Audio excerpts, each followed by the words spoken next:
इस पूरे महाभारत के युद्ध में अगर कोई सबसे ज्यादा कष्टमय और दुखमय मृत्यु हुई थी तो वो अभिमन्यु की हुई थी। ऐसा कोई कुरु सेना का योद्धा न था जिसने अभिमन्यु के ऊपर प्रहार न किया। उसके शरीर को ढूंढ ढूंढ के इकट्ठा करना पड़ा।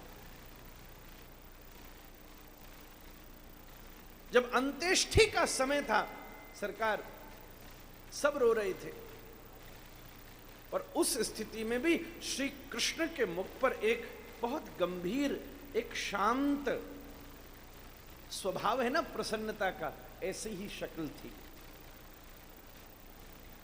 आज पहली बार भीम कुछ बोला।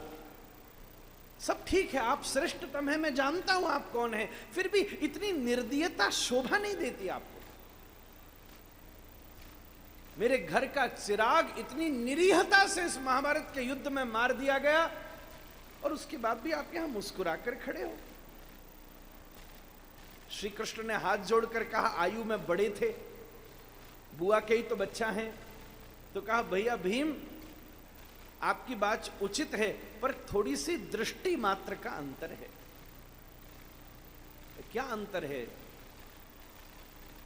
बोले आप देख रहे हो कि महाभारत के युद्ध पर इस पर आक्रमण हुआ और लगभग 1 घंटे तक इसके ऊपर प्रहार होता रहा और बड़ी पीड़ा से इसका शरीर छूटा, जो कि बड़ी कष्ट की बात है। मैं स्वीकार करता हूं ये आपकी दृष्टि है, पर मैं अपनी दृष्टि आपसे कहूं तो आप भी मुस्कुरा जाओगे। बोले आपकी दृष्टि क्या है? बोले मेरी दृष्टि ये है कि अगले 200 जन्मों में इसको जितना कष्ट होता था मैंने सब सिमटा के 1 घंटे दिया और अब मुक्त होकर चंद्रमा की गोदी में बैठा हुआ है और वहां से मुझे ताक कर मुस्कुरा कर देख रहा है। मामा मैं बड़ा प्रसन्न हूं। अरे आपको लग रहा है शरीर छूट गया, मुझे तो लग रहा है जैसे सांप अपनी कुचैली उतार के नया जीवन प्राप्त कर लेता है। जीवन में हानि लाभ, जीवन मरण, यश अपयश, विधि हाथ, ये प्रारब्ध के हाथ में है।